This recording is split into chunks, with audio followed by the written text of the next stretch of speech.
सबसे इम्पोर्टेंट बात तो लाइफ में एक ही चीज़ होती है, मुझे ये लगता है कि हम इस समय कैसा फील करते हैं, राइट। वो जो फील हम करते हैं दैट्स अ मैग्नेटिक ऑरा। और अगर आप इस शिरडी में आप अच्छा फील कर रहे हो तो शिरडी में वापस आओगे। रिट्रीट में अच्छा फील कर रहे हो तो रिट्रीट में वापस आओगे। किसी इंसान के साथ आप अच्छा फील कर रहे हो तो वो इंसान आपके लाइफ में ज़्यादा समय रहेगा। जिस मोमेंट में जितना जो फील करते हो, जो इंटेंसिटी होती है ना, उतना वो मोमेंट वापस आता है। That's law of universe, is it right. तो जो भी कर्मा हम करते हैं उस कर्मा को अगर हम फील से करेंगे तो डेफिनेटली वो बहुत एक्सपीरियंस्ड कर्मा होगा। और विदाउट फीलिंग के अगर वो कर्मा को करेंगे तो वो मैकेनिकल कर्मा होगा, है ना। मैं जब मेडिकल प्रैक्टिस करता था तो मैं बहुत मैकेनिकल करता था, तो मैं उसको अच्छा फील नहीं करता था। मुझे ऐसे लगता था पेशेंट्स बार बार मेरी क्लिनिक पे वही बीमारी लेके आते, वही इश्यूज लेके आते, वही प्रॉब्लम लेके आ रहे, और मैं भी उनको वही सॉल्यूशन बता रहा हूँ, कुछ ज़्यादा नया कुछ नहीं बता रहा हूँ। तो ना मैं कुछ अच्छा फील करता था, ना पेशेंट कुछ अच्छा फील करते थे। लेकिन जब ये फील्ड में आया, स्पिरिचुअल फील्ड में, और जब मैंने उनको अलग अलग तरीके से रास्ते बताए, ये योगा करो, ये डाइट करो, ये मेडिटेशन करो, ये न्यूमरोलॉजिकल करेक्शन करो, ग्राफोलॉजिकल करेक्शन करो, वास्तु का करेक्शन, कि ये क्रिस्टल पहनो, तो डेफिनेटली लोग अच्छा फील करने लगे। और जब वो अच्छा फील करने लगे, मैं अच्छा फील करने लगा। तो इट्स मैटर ऑफ फीलिंग। ये सिंबल्स के साथ जो अभी आप प्रैक्टिस करोगे ना, अपनी डे टू डे लाइफ को ना अच्छा फील करोगे। अब आपको लाइफ बोरिंग नहीं लगेगी, घर का काम बोरिंग नहीं लगेगा। मैं हाउस वाइफ हूँ, मुझे यही काम करना पड़ रहा है, मुझे ऑफिस में यही काम करना पड़ रहा है, ये बिल्कुल बोरिंग नहीं लगेगा। बिकॉज आप लाइट के साथ काम कर रहे हो, लव के साथ काम कर रहे हो। तो आप बताओ फीलिंग कैसी होगी? अलग होगी कि नहीं?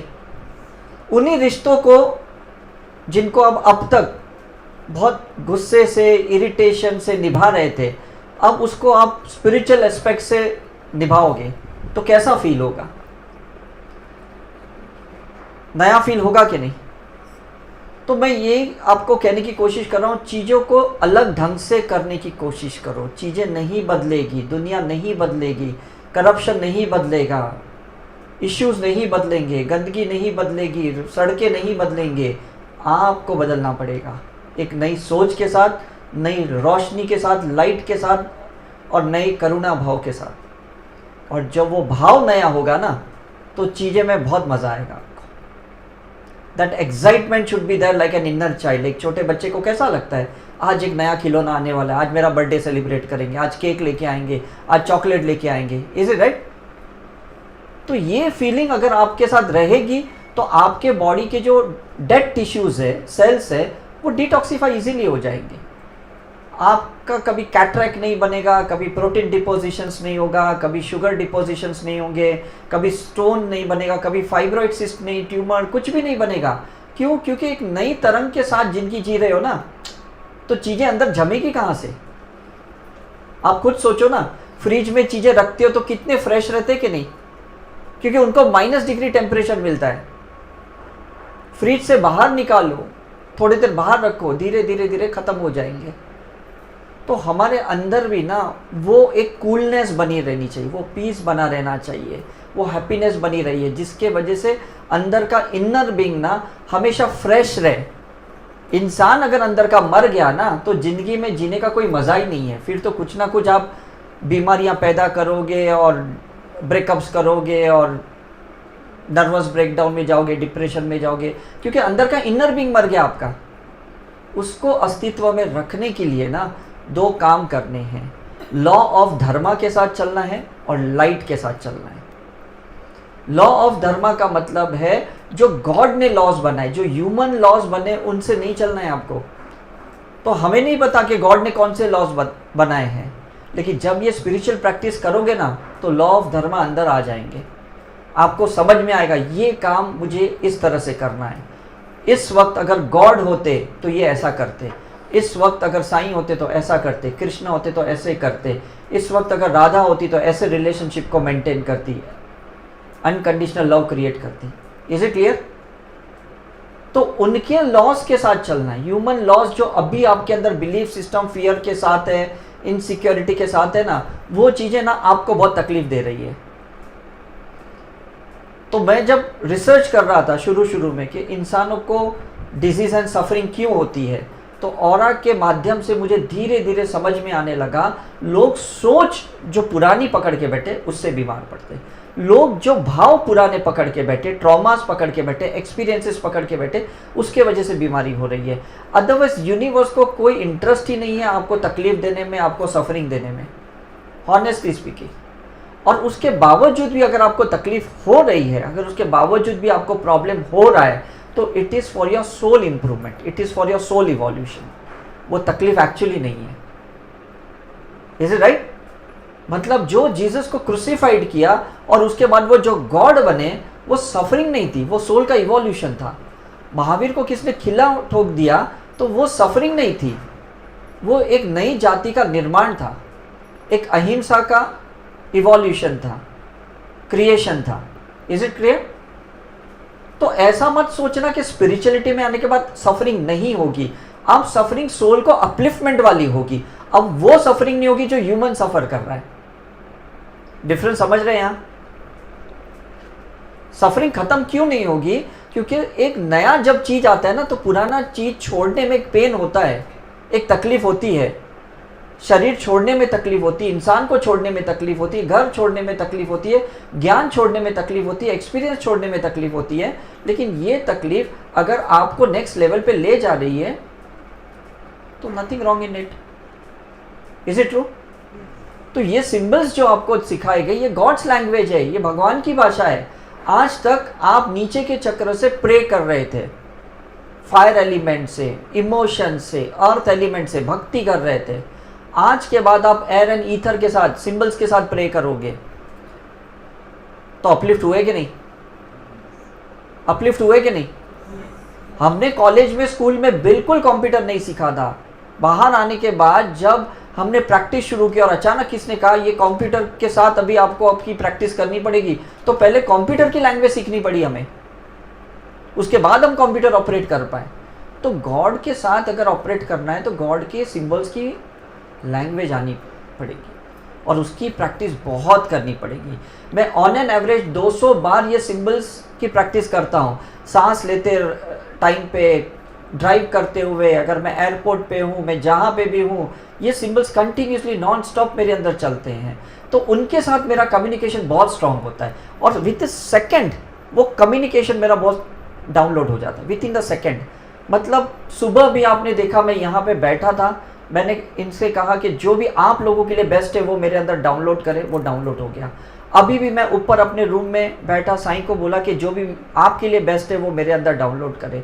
तो इमीडिएटली वो चीज़ें आती है जो आप लोग चाहते हो, जिस क्वेश्चन के आंसर आप चाहते हो वो आते हैं। मैं आपको क्वेश्चन नहीं पूछता हूँ एक को भी, लेकिन मैं आंसर सब देता हूँ। तो ये आंसर दे कौन रहा है? आपकी भाव, आपकी फीलिंग्स, आपकी प्रेयर, आपकी श्रद्धा, आपका ट्रस्ट। Is it true? मतलब जितने भी पॉडकास्ट सुन के यहाँ पे आए हैं, आपको सबको कोई ना कोई आंसर तो उसी में मिला था, तब जाके यहाँ पे पहुंचे कि नहीं? यहाँ भी बहुत कुछ आंसर्स आपको मिल गए और यहाँ से घर पे जाने के बाद जब आप प्रैक्टिस करोगे और नए आंसर्स मिलेंगे। ये आंसर्स अंदर ही थे क्योंकि आत्मा पूरा ज्ञान लेके आया है। माइंड बीच में दखल दे रहा है ना, तो वो ज्ञान को बाहर निकलने नहीं दे रहा है। तो जैसे साइकिक सर्जरी करके दिमाग को शून्य करोगे, आत्मा का ज्ञान वापस बाहर आ जाएगा। सोल में विजडम है, माइंड में नॉलेज है। नॉलेज जब शून्य होगा ना, तो विजडम खुद ब खुद बाहर आ जाएगा। Is it clear? इसलिए लोग काशी विश्वनाथ जाते हैं, इसलिए लोग मणिकरण जाते हैं, इसलिए लोग अपनी अस्थियां गंगा में बहाते हैं। क्यों? क्योंकि उनको क्वांटम मेमोरीज जो ऐश में है अभी भी, उसको भी शून्य करना है।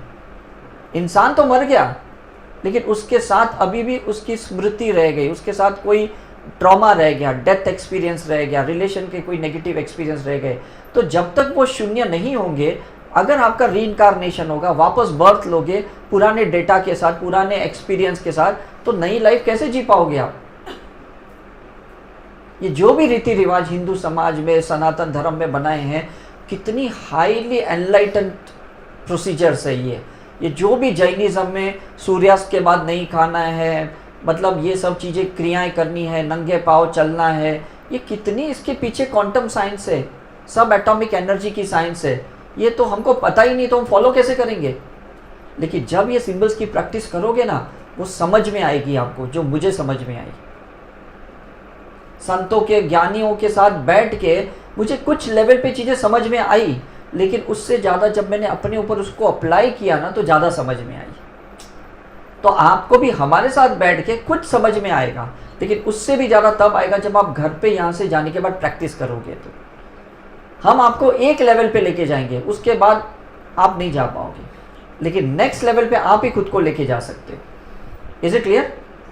जो टीचर ने हमें पढ़ाया स्कूल में, उसने खुद ने बीए किया, एमए किया, लेकिन हम ही पढ़ने के बाद आगे हमने पीएचडी की। Is it right? स्कूल की टीचर ने तो हमें पीएचडी की डिग्री नहीं दी, राइट? लेकिन हमने ही उस पढ़ाई को कंटिन्यूस रखा, उसको बरकरार रखा, तब जाके नए नए यूनिवर्सिटी में जाके हाईली क्वालिफाइड हुए। और सिर्फ डिग्री की बात नहीं, सिर्फ टैग की बात नहीं है, स्टेटस की बात नहीं है, आपके अंदर का नॉलेज, एक्सपीरियंस अपडेट हुआ कि नहीं, वो नेक्स्ट लेवल पे गया कि, दैट्स वेरी इंपॉर्टेंट है ना। काफ़ी बार हम कहते हैं ना, ये लड़की जन्मी, ये लक्ष्मी घर में आई, इसके बाद मेरा घर बना, ये लक्ष्मी आई, ये बहू आई, उसके बाद इनका प्रोग्रेस हुआ। Is it right? तो ये जो शक्ति है, जो माँ की शक्ति है, जो फेमिनाइन शक्ति है, ये जब भी एक्टिवेट होती है, एक नई क्रिएशन निकलती है, नई क्रिएटिविटी बाहर आती है। और जब ये बाहर आती है ना, तो हमारी वैल्यू बढ़ जाती है। बिकॉज सोल आगे नहीं बढ़ सकता जब तक उसको शक्ति नीचे से नहीं मिलती है, जब तक उसको फेमिनिन एनर्जी नहीं मिलती है। सोल तो शून्य है, शून्य कैसे आगे बढ़ सकता है? बढ़ सकता है? मुझे बताओ, शून्य आगे बढ़ सकता है? नहीं बढ़ सकता। इसलिए उसको माँ की शक्ति चाहिए, वाइफ की चाहिए, सिस्टर की चाहिए, दादी की चाहिए, नानी की चाहिए, एक फेमिनाइन शक्ति चाहिए जो आपको नेक्स्ट लेवल पे लेके जाते हैं। और वो शक्ति को अगर आप स्पिरिचुअल प्रैक्टिस से एक्टिवेट करोगे ना, आप देखना आप खुद नेक्स्ट लेवल पे लेके जाओ। वो शक्तियों की कमी हमारे पास, हम ही अपने आप को डिटॉक्स नहीं कर पा रहे हैं, हम ही अपने आप के सेल्स को रीजनरेट नहीं कर पा रहे, हम ही अपनी इम्यूनिटी को नहीं बढ़ा रहे हैं पा रहे, हम ही अपने ऑरा को एक्सपांड नहीं कर पा रहे, क्योंकि वो शक्ति को एक्टिवेट नहीं कर रहे हम। तो सबके अंदर वो लोअर चक्रस जो शक्तियों से भरा है, जो माँ की ब्लेसिंग से भरा है, प्लीज़ उसको नेक्स्ट लेवल पे लेके जाओ हीलिंग करते हुए। आपको डेल्टा लेवल के सिंबल्स दिए, थीटा लेवल के सिंबल्स दिए, अल्फा लेवल के मनी अबंडेंस के सिंबल्स दिए। इन सिंबल्स की प्रैक्टिस करते करते करते आप खुद देखोगे कि मेरे जीवन में क्या परिवर्तन आता है। वो साइलेंट ट्रांसफॉर्मेशन होगा जो आप उसको शुरू में तो एक्नॉलेज नहीं कर पाओगे, लेकिन धीरे धीरे आपको लगेगा, अरे अब तो मैं फ्रेश फील कर रही हूँ, अब तो मुझे बहुत अच्छा लगने लगा है, अब यही काम में मुझे रुचि लग रही है, मज़ा आ रहा है। Is it right? ये मत सोचो कि आपका कोई दुरुपयोग कर रहा है, आपका कोई फ़ायदा उठा रहा है, आपके साथ कोई अत्याचार कर रहा है, ये ऐसा कुछ भी नहीं है। मैं सच्ची कह रहा हूँ कि आप हर बार ना प्रोग्रेस तो कर ही रहे हो, कुछ भी करो आप, कुछ भी नहीं करोगे, साइलेंटली भी बैठोगे ना, वो भी एक प्रोग्रेस है, ये भी प्रोग्रेस है। जैसे नागा साधु बैठे रहते, साइलेंटली बैठे रहते, लेकिन वो भी प्रोग्रेस करते, लेकिन हम उसको एक्नॉलेज नहीं कर पा रहे, उस प्रोग्रेस को हम समझ ही नहीं पा रहे। इस कलयुग में जन्म लेना ये भी एक आपका प्रोग्रेस था, यहां तक आना ये भी एक प्रोग्रेस था, पॉडकास्ट का सुनना, उसको समझना, उसको स्वीकारना, ये भी एक प्रोग्रेस था। Is it clear? तो ये मत सोचिए कि नहीं मेरे साथ कुछ अच्छा नहीं हो रहा है, मेरे ऊपर कोई कृपा नहीं हो रही, मुझे ब्लेसिंग नहीं मिल रही। सब कुछ हो रहा है आपके साथ, उसको एक्नॉलेज नहीं कर रहे हो आप। कोविड के बाद जिंदा रहे, ये भी बड़ा प्रोग्रेस है कि नहीं? राइट? मुंह पे पट्टी बांध बांध के जी रहे थे हम, उस वायरस को टाटा बाय बाय किया, ये इतना बड़ा प्रोग्रेस है। हमने इसी जगह पे कोविड के टाइम पे कितने रिट्रीट्स किए, 54 78 पार्टिसिपेंट्स उस टाइम पे भी आए थे यहाँ पे, लेकिन किसी को कोई प्रॉब्लम नहीं हुआ। वो भी एक बहुत बड़ा प्रोग्रेस था। हमने साईं को बोला संभाल लो, गोवा में हमने जब रिट्रीट की थी हमने बोला जीसस को संभाल लो, हमने कैलकाटा में किया रिट्रीट उस वक्त कोविड के टाइम पे, माँ को बोला इन लोगों को संभालो। हमने जितने भी लोगों के RT-PCR किए सब लोग क्लियर निकले, किसी को कोई बिफोर एंड आफ्टर इशू नहीं हुआ। दिस इज प्रोग्रेस, उसी सिंबल्स के वजह से, क्योंकि हम भी वही प्रैक्टिस कर रहे हैं, पार्टिसिपेंट्स भी वही प्रैक्टिस कर रहे थे। तो है कि नहीं पावर उस सिंबल्स का, मुझे बताओ,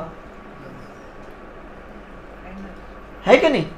तो ये एनर्जी को हमको बढ़ाते रहना है, बढ़ाते रहना है, नई सोच के साथ, नई गोल्स के साथ, नई विश के साथ, नए विजन के साथ, नए अचीवमेंट के साथ, नए मैनिफेस्टेशन के साथ। लेकिन अचीवमेंट के बाद उससे डिटैचमेंट करना भी एक प्रोग्रेस है, उसको छोड़ना भी एक प्रोग्रेस है।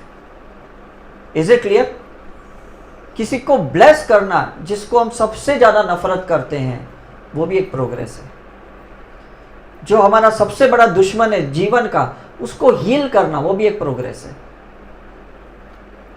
I think you are understanding, right? मैंने बहुत कम मेडिटेशंस लिए हैं। आप देखो यूट्यूब पे बहुत रेयरली मेरे कोई मेडिटेशंस है, मैं ज़्यादा टॉक ही लेता हूँ। लेकिन 2-3 मेडिटेशन मैंने लिए, जिसको एक ऑरा एक्सपांशन का एक ओके मेडिटेशन है। आप यूट्यूब पे जाइएगा मेरे चैनल पे, और वो ओके वाला मेडिटेशन कीजिएगा, वो ऑरा एक्सपांशन वाला कीजिएगा। आपको लगेगा कितनी सहजता से हम मेडिटेशन कर सकते हैं। उसके लिए कोई सुरीली आवाज़ की ज़रूरत नहीं, कोई लता मंगेशकर को इन्वोक करने की ज़रूरत नहीं है। Is it right? भाव चाहिए, फीलिंग चाहिए कुछ भी करते वक्त, और सही में आप कर पाओगे वो।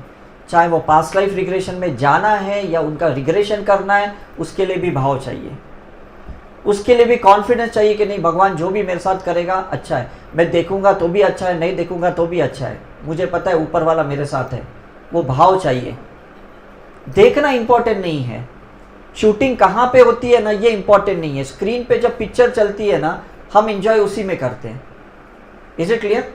किसी को नहीं पता शोले की शूटिंग कहाँ पे हुई थी, मुगले आजम की शूटिंग कहाँ पे हुई थी, या ये नए पिक्चरों की शूटिंग कहाँ पे हुई थी। लेकिन जब हम स्क्रीन पे देखते हैं, हम खुश होते कि नहीं? ये सिंबल्स कहाँ से आए ना, हमें कोई लेना देना नहीं है। ये किसने डिस्कवर किया, किसने इन्वेंट किया, ये हमें कोई लेना देना नहीं।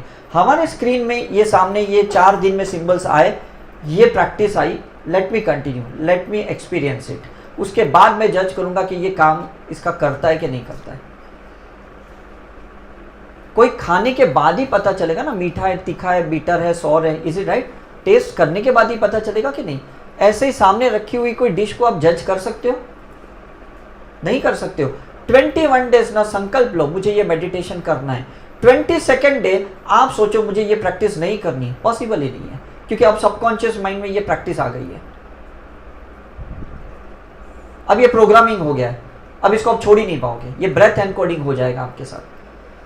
सुबह उठते, रात को सोते, बीच में जागते, काम करते, सारे सिंबल्स चलते जाएंगे आपके साथ। Is it clear?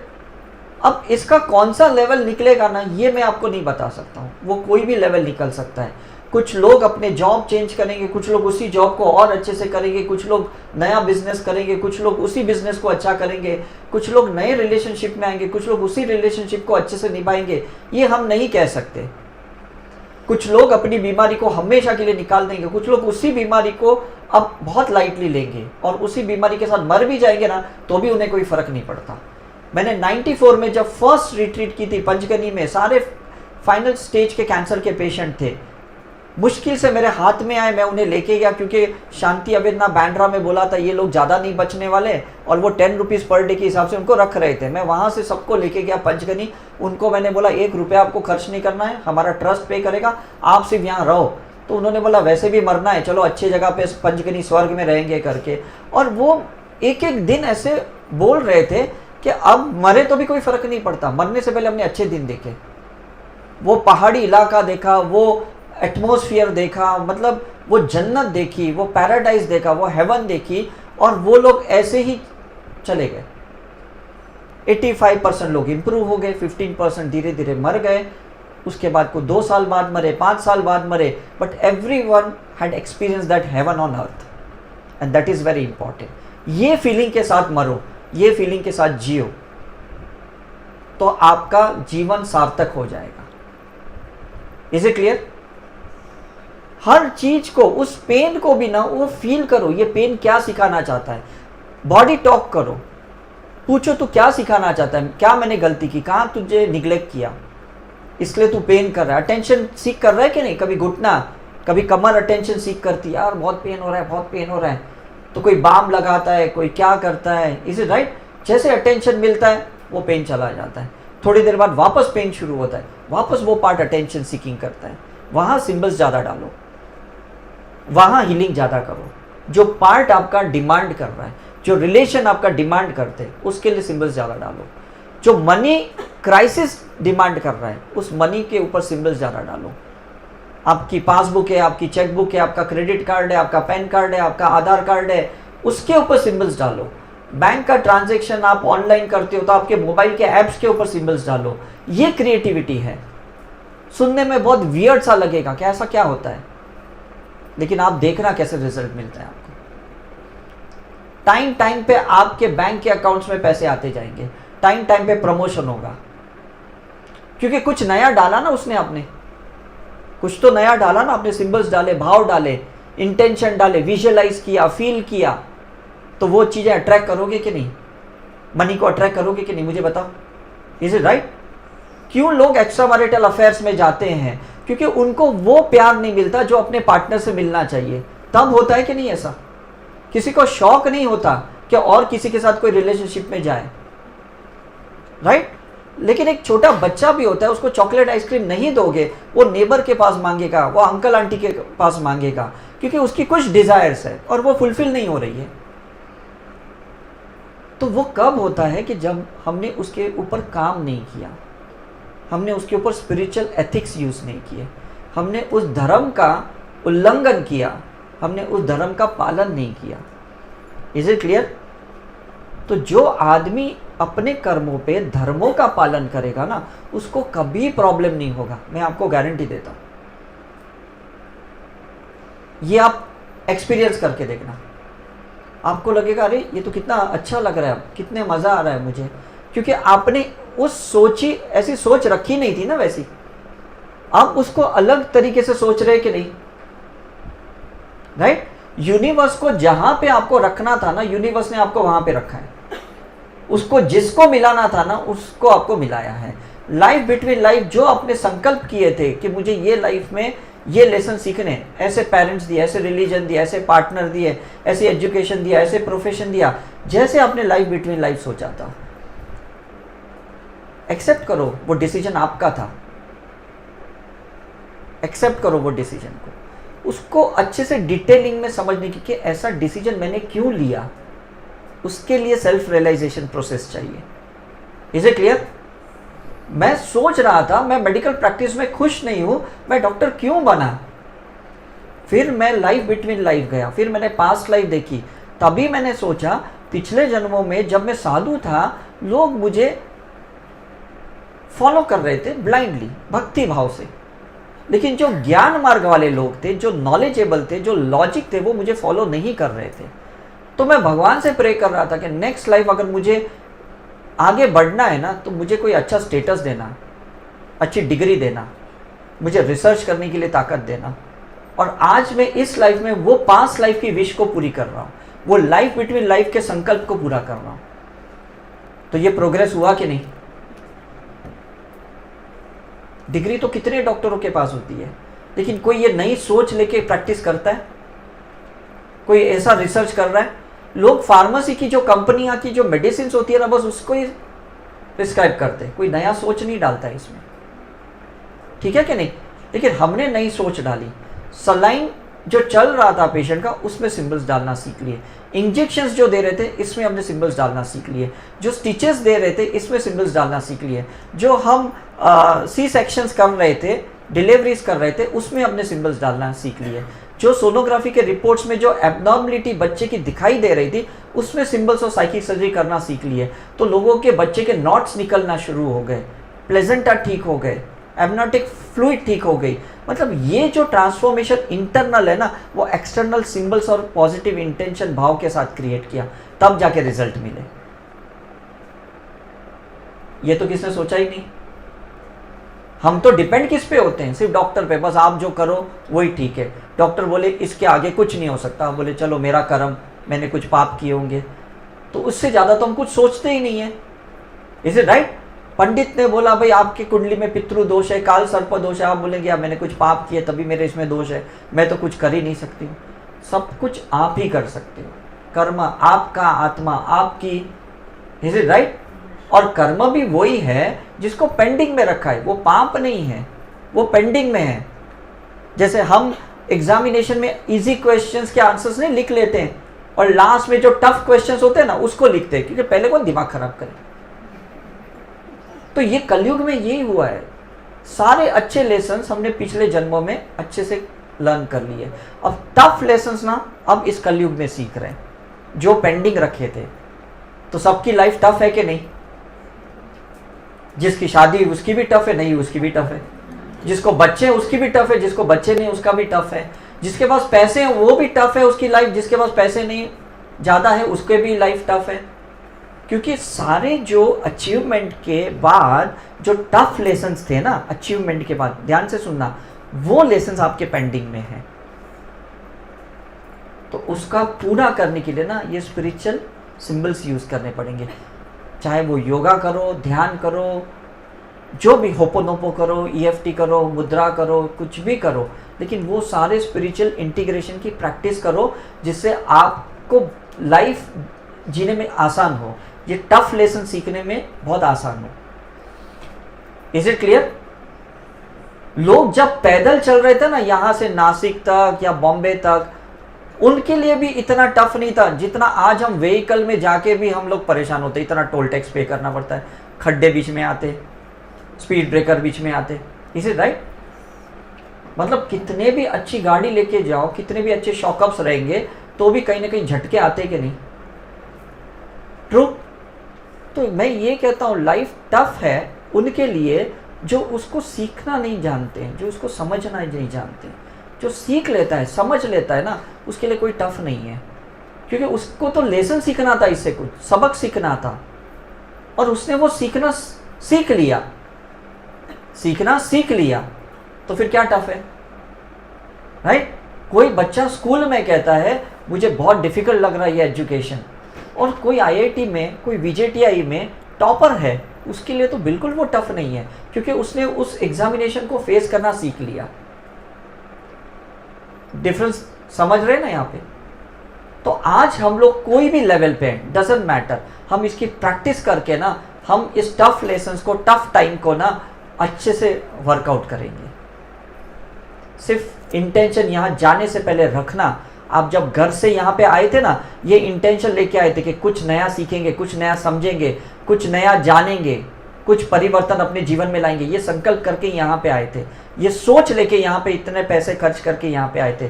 तो यहाँ से जाने से पहले भी प्लीज़ वो संकल्प करना कि मैं इसकी प्रैक्टिस करूँगी, प्रैक्टिस करूँगा। ये संकल्प अगर यहाँ नहीं किया, ये प्रॉमिस खुद को या साईं को नहीं किया, there will be no magnetic effect next time. कोई आपको नेक्स्ट टाइम यहाँ पे अट्रैक्ट नहीं करेगा। Is it okay? तो ये संकल्प करना पड़ेगा, ये फाउंडेशन डालना पड़ेगा, ये सीड्स डालनी पड़ेगी, ये पिलर्स डालने पड़ेंगे, उसके बाद नेक्स्ट टाइम एक अच्छी इमारत आपकी खड़ी होगी। मैंने जहाँ पे जो भी कुछ सीखा ना, जिस भी सर से, गुरु से, मास्टर से, मैंने उनके वहीं पे संकल्प डाला कि इसकी मैं बहुत ज़बरदस्त प्रैक्टिस करूँगा, एनएलपी की, पास्ट लाइफ रिग्रेशन की, ग्राफोलॉजी की, और सही में मैंने बहुत उसके ऊपर प्रैक्टिस की। तो उसके वजह से क्या हुआ, गुरु की सानिध्य में या वो प्रीमाइसिस में वो संकल्प किया हुआ ना जबरदस्त काम करता है। Is it true? मतलब जब बाहुबली की शूटिंग हो रही थी वहां पे हैदराबाद में, उन्होंने संकल्प किया था, भले 5 साल लगे लेकिन इस पिक्चर को टॉप बनाएंगे। उस कैरेक्टर को, उस एक्टर एक्ट्रेसेस को काफी टाइम तक वहां रहना पड़ा। वो जो उन्होंने सेट बनाया था, काफ़ी साल तक उस सेट को रखना पड़ा, उसके लिए बहुत उनको एक्सपेंसेस हुए, रेंट पे करने पड़े। लेकिन जब पिक्चर रिलीज हुई ना, कितने लोगों ने उसको सहारा। तो वो मेंटेन किया कि नहीं इतना? भले वो आर्टिफिशियल चीज़ें थी, उसमें कितना वीएफएक्स यूज़ किया ये हमें भी समझ में आ रहा है, लेकिन जब हमने स्क्रीन पे देखा ना, हमको बहुत मज़ा आया। हमको रियली लगा कि उसने शिवलिंग को उठाया। लेकिन उसके लिए जो डायरेक्टर प्रोड्यूसर थे ना, उन्होंने कितनी मतलब अपनी टैलेंट, अपनी क्रिएटिविटी को, सब चीज़ को एक साथ डाला। म्यूज़िक इफ़ेक्ट्स, जो भी कैरेक्टर्स थे उसके अंदर वो भाव प्रकट किए। 5 साल के कटप्पा ने उसको क्यों मारा, 5 साल तक लोग वेट कर रहे थे। मतलब वो जो क्यूरियोसिटी थी, इतनी हमें अपने लिए भी नहीं थी। Is it true? लोग स्ट्रीट 2 के लिए वेट कर रहे थे कि उसकी चोटी गई कहाँ। मतलब ये जो आर्टिफिशियल चीजें होती है ना, उसके लिए भी अगर हम इतना दिमाग लगा सकते, वेट कर सकते, क्यूरियोसिटी रख सकते, तो क्यों हम अपनी लाइफ के लिए क्यूरियोसिटी नहीं रख सकते, एक्साइटमेंट नहीं रख सकते? कुछ भी चैप्टर ओपन होने दो, क्या फर्क पड़ता है? सदगुरु बहुत अच्छी बात कहते हैं, life is a suspense, don't try to open before the time. Life को सस्पेंस के साथ जियो। मतलब कितने अच्छे गुरु, कितना अच्छा ज्ञान दे रहे हैं। उन्होंने एक छोटी सी बात किसी 1 घंटे की वीडियो में बोली कि कभी भी खड़े रह के पानी मत पीना, आप बैठ के पानी पीना। मैंने उस बात को ना दिमाग में ले लिया। कहीं पे भी पानी पीना होता है ना, मैं थोड़ी देर बैठ के पीता हूँ, क्योंकि ग्रेविटेशनल फोर्स है वो। जब आप खड़े रह के पीते हो ना, पानी सीधा नीचे जाता है फोर्स से, और बैठ के पीते हो तो पहले स्टमक में जाता है, फिर पूरे बॉडी में जाता है। छोटी छोटी बात ना, अच्छी अच्छी बात को पकड़ो और उसको जीवन में उतारो आप। Is it clear? ये अनवांटेड यूट्यूब्स मत देखो, न्यूज़ चैनल्स मत देखो, टीवी सीरियल्स मत देखो, क्योंकि उसमें कुछ सीखने को नहीं मिलता है। वो टॉर्चरिंग है माइंड को। वो चीज़ें देखो जिससे कुछ नया क्रिएट होता है अपने अंदर। और स्पेशली रात को सोने से पहले एक अच्छी वीडियो देख के सोना। एंड जब वीकेंड्स होता है, सैटरडे संडे, तब तो 100% कुछ अच्छा देखना। डोंट वेस्ट योर टाइम इधर उधर की। कोई पैक मार के सोने में कोई मज़ा नहीं है। इससे तो एक वीडियो देख के सोने में बहुत मज़ा है। बोले सैटरडे नाइट एक पैक तो बनती है, क्या मतलब है उस वाइन का? इससे तो एक अच्छी वीडियो देखो, कुछ डिवाइन नॉलेज जाएगा आपके अंदर। Is it clear? मतलब ये जीवन को हम ही सुधार सकते हैं और दुनिया में कोई नहीं सुधार सकता है। बड़े बड़े डॉक्टर्स खुद हार्ट अटैक से गए, खुद कैंसर से गए, बड़े बड़े गुरु भी खुद बड़ी बड़ी बीमारियों से गए। आप किसके पास जा रहे हो ठीक होने के लिए? वो भी सफ़र होते हुए चले गए। तो प्लीज़ यहाँ जाने के बाद बहुत प्रैक्टिस करना। हमारे ऑनलाइन सेशंस होते हैं, हमारे ऑफलाइन सेशंस होते हैं, जहाँ पे भी होते हैं टाइम निकालो, वहाँ पे आओ, उस ऑरा की सानिध्य में आओ, उसको रिपीट करो, प्रैक्टिस करो और उसमें बने रहो। उसको डिसिप्लिन में लाओ। जैसे रामदेव बाबा बोलते हैं ना, योगा को डिसिप्लिन में लाओ। Is it right? तो इसी तरह से ये हीलिंग को भी डिसिप्लिन में लाओ, ये साइकिक सर्जरी को डिसिप्लिन में लाओ, ये मेडिटेशन, ये चक्र मेडिटेशन को डिसिप्लिन में लाओ। ये डिसिप्लिन में लाओगे, बॉडी के साथ एक रिदम में लाओगे ना, तो बॉडी के चक्र हार्मोनी में आ जाएंगे, ट्यूनिंग में आ जाएंगे। Is it clear? नहीं तो वो कैसे होता है कि कोई एक साउथ इंडियन मूवी होती है, डब किया रहता है हिंदी में, तो उसके डायलॉग्स आगे पीछे होते हैं, तो कितनी भी अच्छी पिक्चर हो, मज़ा नहीं आता है सुनने में, है ना? लेकिन जब परफेक्टली उन्होंने उसको सिंक्रोनाइज किया रहता है डब को, तो ऐसे लगता है कि सही में ये लोग हिंदी में ही पिक्चर चल रही है। ऐसे लगेगा ही नहीं ये तमिल में थी, ये मलयाली में थी, ये कन्नड़ में थी, ये उर्दू में थी। ऐसे लग रहा है कि एक्चुअली ये हिंदी में बात कर रहे हैं, है ना? तो आपका लाइफ का प्लान और अभी ह्यूमन प्लान दोनों ऐसे ही ट्यूनिंग में आने चाहिए। आपका जो स्ट्रक्चर बना है ना, लाइफ बिटवीन लाइफ, एक डिवाइन प्लान बना है आपके लिए भगवान ने, वो प्लान इस प्लान के साथ सिंक्रोनाइज्ड होना चाहिए। तो कायनात मदद करेगी, तो यूनिवर्स मदद करेगी आपको। उसके साथ अगर बेसुरे रहोगे कि प्लान कुछ अलग ही था और आप कुछ अलग ही डायरेक्शन में जा रहे हो, तो सफरिंग होने ही वाली है, लाइफ टॉर्चरिंग लगने ही वाली है आपको। इसलिए कृष्ण भगवान ने अर्जुन को बोला कि जो हो रहा है उसको होने दे, तू दखल अंदाजी मत दे, तू तेरे मोह को बीच में मत ला, तू तेरे भाव को बीच में मत ला, तू तेरे अटैचमेंट को बीच में मत ला। Is it right? तू उसको होने दे जो प्लान में है। मैं भी होने देता हूं, तू भी होने दे। मैं कुछ नहीं करके भी होने देता हूं, तू बहुत कुछ करके भी उसको होने दे। कौन मरेगा, कौन जिएगा, कौन जीतेगा, कौन हारेगा, it's not your cup of T. Is it clear? तो हमें भी ना हर चीज़ को ना होने देना है और ऑब्जर्व करना है कि मेरे घर में कोई झूठ बोल रहा है तो वो मुझे क्या सिखा रहा है, जो कुछ गलत चल रहा है वो मुझे इससे क्या सीखने को मिल रहा है। और कीन ऑब्जर्वेशन रखो, जजमेंटल वाला ऑब्जर्वेशन मत रखना, एनालिटिकल ऑब्जर्वेशन रखो। डिफरेंस समझ रहे? एनालिटिकल ऑब्जर्वेशन टाइम स्पेस का मैनेजमेंट सिखाना है और जजमेंटल ऑब्जर्वेशन डेड एंड है। उसके बाद आपको कुछ करने की इच्छा ही नहीं होती, मुझे इससे नहीं रहना, मुझे इसके साथ नहीं रहना, मुझे ये जॉब नहीं करना, ये डेड एंड है, ये जजमेंटल इज इट क्लियर? उसको मापो, उसको तोलो, उसको फील करो, उसको सेंस करो, उसको एनालाइज करो, उसको इवैल्यूएशन करो, लेकिन जजमेंटल कंक्लूजन पे प्लीज कभी मत आना। You never know when things are going to change. आप 4 दिन पहले यहाँ अलग थे, 4 दिन के बाद यहाँ से जाओगे तो अलग रहेंगे कि नहीं? तो जिन लोगों ने आपको जज किया कि आप कभी सुधर ही नहीं सकते, उनके लिए तो 10 दिन बाद 50 दिन बाद भी आप वैसे ही रहने वाले हो, क्योंकि वो डेड एंड पे आ गए, है ना? तो कभी ये मत सोचना कोई भी चीज परमानेंट है। इस दुनिया में कोई चीज परमानेंट नहीं है, तो फिर हम जजमेंट ही क्यों करें कोई चीज को? कोई चीज परमानेंट नहीं है। समय के हिसाब से क्वांटम एनर्जी सबके ऊपर काम करती है, और वो एनर्जी खुद ही वेरिएंट की है। 12 ज्योतिर्लिंग की और 51 महाशक्ति की energy, there are different permutations and combinations. उसके वजह से ना हम लोग वेरिएशंस में हैं। कब किस माँ की शक्ति हमारे ऊपर काम करती है, कब कौन से ज्योतिर्लिंग की एनर्जी काम करती है, हमें पता ही नहीं है। तो आप कैसे कोई सेम रह सकते हो, मुझे ये बताओ?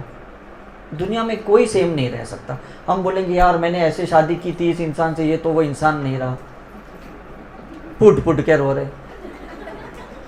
अरे आप खुद ही वो नहीं है जो आप थे जब शादी के टाइम पे। आधार कार्ड का, फेसबुक का फोटो अलग है, इंसान तो वही है। हमारे चेहरे के ही वेरिएशन सामने आते हैं। Is it right? इसलिए आजकल सारे वहाँ सिक्योरिटी वाले ना आपकी आई की स्क्रीनिंग करते हैं। तो हम भी पास्ट लाइफ रिग्रेशन में कहते हैं आंखों को देखो वो कौन था इंसान। आंखें बदलती नहीं है कभी, चेहरा बदलता है। Is it clear? तो उस आंखों के अंदर जो छवियां हैं आपके अंदर जजमेंटल, उसको हील करो, उसकी साइकिक सर्जरी करो, उनकी सारी वो इमेजेस को डिलीट कर दो, उसके सारे एक्सपीरियंस को डिलीट कर दो। अब आंखें अलग नज़र से देखेगी, क्योंकि वो इमेज डिलीट हो गई कि नहीं। लेंस को क्लीन करते हो तो कैमरा कितना अच्छा फोटो निकालता है ना? तो यही करना, यही सिंबल्स हमें अपने रूट चक्र पे डालनी है, मूलाधार पे डालनी है, तो हमारी विजन चेंज हो जाएगी। Because eyes are connected with your root Muladhara chakra. ये तो किसी मेडिकल साइंस ने नहीं पढ़ा है, ये तो किसी रिलीजियस बुक में नहीं लिखा, किसी राइट।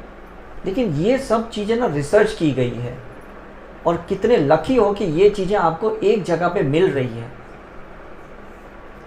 तो प्लीज़ उसको रिस्पेक्ट करो, उसकी वैल्यू करो, और यहाँ जाने के बाद उसकी प्रैक्टिस करो। ये मत बोलना मुझे नहीं समझ में आया, ये कुछ अलग ही समझा गए, मेरे तो दिमाग के ऊपर से गया, मेरा तो दिमाग का दही कर दिया। ये ऐसी बातें करके ना यहाँ अंदर खिचड़ी मत पकाओ। Accept the new concept, accept the new theory, work with this new theory, work with new symbols, right.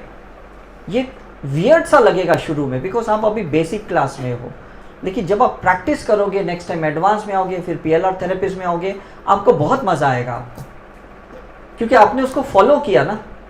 जो इंसान फॉलो करता है वो प्रोग्रेस करता है, जो फॉलो नहीं करता वो बिल्कुल प्रोग्रेस नहीं करता, राइट। इनकी मीडिया टीम की कितने लोगों ने डिग्री ली, सिनेमेटोग्राफी की, मास मीडिया की, वो लोग प्रैक्टिस नहीं कर रहे, कोई इंस्टाग्राम पे कुछ नए रील नहीं बना रहे, कुछ नहीं कर रहे, तो इनकी डिग्री तो एक कागज पे ही रह गई कि नहीं। लेकिन जिन्होंने अपनी नई नई क्रिएटिविटी को बाहर निकाला, उसके लिए अब वो डिग्री भी मायने नहीं रखती है। तो आपके लाइफ में भी ऐसा ही, जो भी आपने डिग्रीज ली है अब ये मायने नहीं रखती, अगर आप उसको बहुत अलग तरीके से कर रहे हो, बहुत अलग ढंग से कर रहे हो, अलग तरीके से रिप्रेजेंट कर रहे हो। दुनिया को कुछ नया चाहिए, कुछ अजूबा चाहिए, कुछ मिरेकल चाहिए, कुछ मैजिक चाहिए, कुछ मैनिफेस्टेशन चाहिए, कुछ मनी चाहिए। वो तब होगा जब आप उसके ऊपर काम करोगे, तो है ना। तो प्लीज वर्क करना। आई होप आप सबके डाउट्स क्लियर हो गए, काफ़ी हद तक क्लियर हो गए। बाकी जिनके नहीं हुए, आप ट्रस्ट करो, 21 दिन में, 45 डेज में आपको सबको आंसर मिलेंगे। आप बाहर से आंसर निकालने की कोशिश ही मत करो, आंसर को अंदर से आने दो। और जब तक आंसर अंदर से नहीं आते ना, कितने भी किताबों से, ग्रंथों से, गुरुओं से आए ना, ये सब स्क्रिप्टेड हुए हैं आपके लिए, ये सब डॉक्यूमेंटेड है। मुझे लोग पूछते हैं सर आप क्यों किताब नहीं लिख रहे, बुक नहीं लिख रहे। मैंने कहा जब तक मैं एक सेंटेंस लिखूंगा ना, नेक्स्ट मोमेंट में मैं कुछ अलग बोलूंगा, तो मेरा पुराना सेंटेंस तो वेस्ट गया कि नहीं। तो मैं वो डॉक्यूमेंट क्यों करूं जो आउटडेटेड है, मैं उन लोगों को क्यों उलझाऊं जो आउटडेटेड सिलेबस है, जो पुरानी है। जैसे हमारे बच्चे ट्विंकल ट्विंकल लिटिल स्टार पढ़ते हैं, हमको लगता है ये कहाँ पोयम काम आती है, ना स्टार हाथ में आता है ना स्टार दिखता है, इतना पॉल्यूशन है, और शुरुआत ही ट्विंकल ट्विंकल लिटिल स्टार से करते हैं। Is it clear? आउटडेटेड है ये सब सिलेबस, कुछ तो नया आना चाहिए कि नहीं, मुझे बताओ, तो एक्साइटमेंट रहेगा। तो प्लीज हर चीज को ना अलग अलग तरीके से ट्राई कीजिए।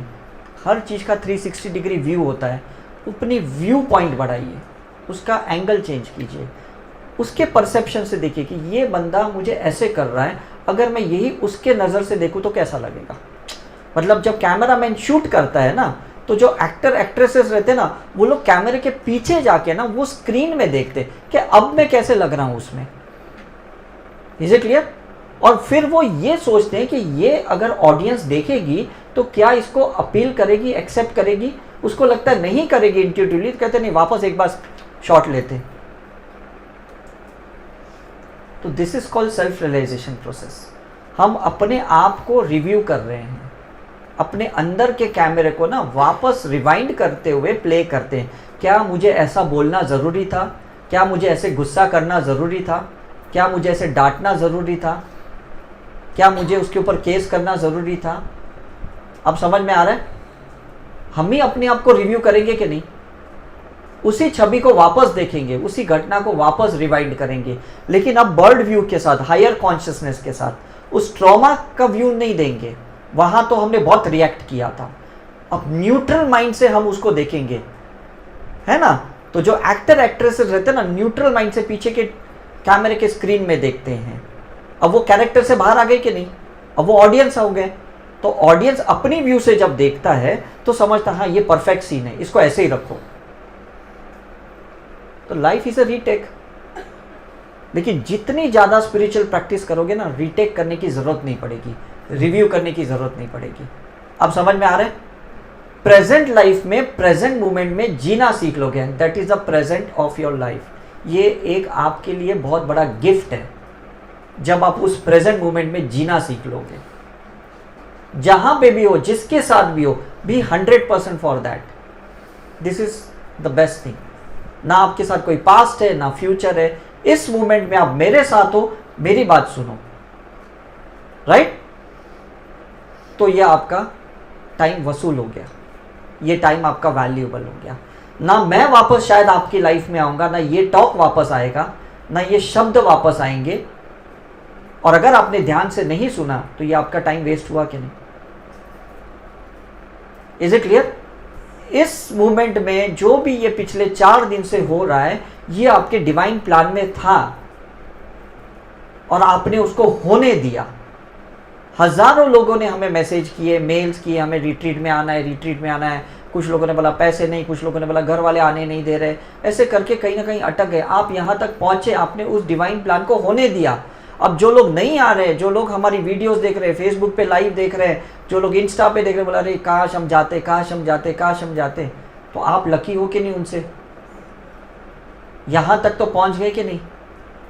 तो प्लीज़ उसकी वैल्यू कीजिए, क्योंकि आपने उस डिवाइन प्लान को होने दिया। इसमें अच्छा सीखा, बुरा सीखा, ये मैं नहीं कहता हूँ। कितना सीखा, कितना नहीं सीखा, ये बात मैं नहीं कह रहा हूँ। मैं ये कह रहा हूँ कि ये समय यहाँ लिखा था और आप शिरडी में आए। Is it right? हम लोग पिछले मंथ केदारनाथ गए, हम दर्शन नहीं कर पाए, लेकिन हमारा वहां समय लिखा गया था। बीच सड़क पे हम कहीं अटक गए 3 दिन के लिए, हम होटल में रुके, हमने बहुत हीलिंग की, मेडिटेशन की, साइकिक सर्जरी की, लेकिन ना हमारा आगे जाना बन पाया केदारनाथ, ना बद्रीनाथ जा पाए। हम ऐसे के ऐसे ही वापस आए। तो वो मैंने मेरी टीम को बोला मेरा समय वहाँ लिखा है, मुझे जाने दो। मुझे कोई लेना देना नहीं कि मंदिर वहाँ खुला है कि बंद है, सड़क खुली है कि बंद है। मेरा समय जहाँ लिखा होता है ना, मैं उस समय को वहाँ जाके स्पेंड करता हूँ। I am synchronized with my divine plan. लोगों को ये लॉजिक नहीं समझेगा कि वहाँ क्यों गए, उसको क्यों मिले, इसके साथ क्यों रिलेशन किया, इससे तुमको क्या मिला। ये बात प्रॉफिट एंड लॉस की नहीं है, ये है कि हमारे प्लान में ये लिखा था और मैंने उसको होने दिया। Is it true? आप कहीं सड़क पे जा रहे हो, कोई बंदा बेहोश करके गिर गया और आपने उसको पानी पिलाया, उसको हॉस्पिटल लेके गए, ये आपके डिवाइन प्लान में था, आपने उसको होने दिया। आप बोलेंगे मुझे क्या लेना देना, वो मरे सड़े कुछ भी करे। आपके सामने जो सिचुएशन है, जो परिस्थिति है, जो सर्कमस्टेंसेस है, उससे आपको कुछ तो कंट्रीब्यूट करना है, बस इतना ध्यान रखना। कुछ तो कंट्रीब्यूट आपको करना है, और अगर आप कंट्रीब्यूट कर पाए मतलब आप डिवाइन प्लान को सार्थक कर दिए, आपने उसको होने दिया। I think it's clear. कोई मेहमान आपके घर पे आया है, अननोइंगली आया, आपको सर्व करना है, इसलिए हम बोलते हैं अतिथि देवो भव। Is it right? हम कहते हैं डॉक्टर भगवान का रूप होता है, डॉक्टर जो भी ट्रीटमेंट बोलते हैं आप उसको ब्लाइंडली फॉलो करते हो। Is it right? हम कहते हैं बच्चा भगवान का रूप होता है, बच्चा कितना भी शरारत करता है हम उसको ब्लाइंडली होने देते हैं। Is it clear? हम कहते हैं गुरु भगवान का रूप होता है, तो गुरु जो भी बोलता है हम उसको ब्लाइंडली मानते हैं। ये सरेंडर भाव होना चाहिए, ये फेथ होना चाहिए। उसमें अच्छा बुरा की बात नहीं है, आपने होने दिया कि नहीं, उसको आपने वो दर्जा दिया कि नहीं। Is it clear? ऐसे ही लोग नहीं कहते कि पति परमेश्वर है, कि वाइफ को हम लक्ष्मी कहते हैं, बिकॉज वो दर्जा देते हैं कि इनको आपको फॉलो करना है, इनको आपको सरेंडर करना है। Is it clear? उस रोल को, उस कैरेक्टर को सरेंडर करना है जिसको एक बड़ा दर्जा दिया गया, जिसको एक बड़ा वैल्यू दिया गया है। तो उसमें प्रॉफिट एंड लॉस नहीं होता कि इस बच्चे को बड़ा करके मुझे क्या मिलेगा, वाइफ की सुन के मुझे क्या मिलेगा, हस्बैंड को पति परमेश्वर मान के मुझे क्या मिलेगा। ये डाउट, ये लॉजिक है ना, तो आप सिंक्रोनाइज नहीं है।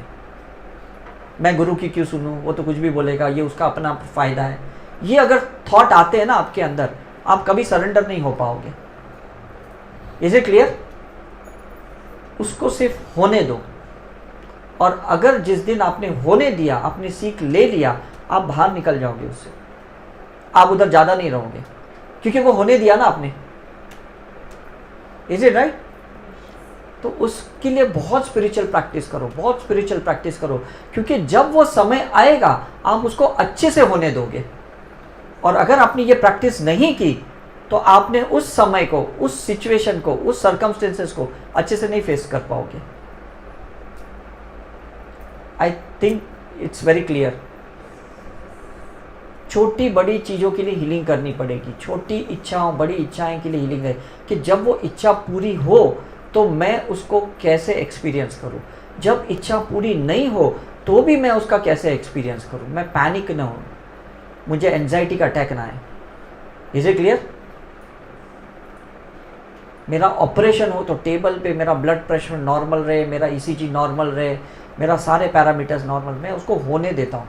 शायद मेरे नसीब में सर्जरी लिखी है, मेरा ये फ्रैक्चर लिखा है, मुझे प्लास्टरिंग लिखा है, मेरा ये पैरालिटिक अटैक लिखा है, जो भी है उसको होने दो।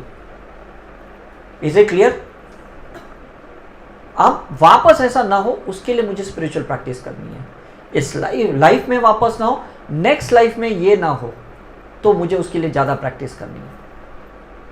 नेक्स्ट रिलेशनशिप में मुझे धोखा ना मिले, तकलीफ ना हो, मुझे टॉर्चरिंग ना हो, उसके लिए मुझे हीलिंग करनी है।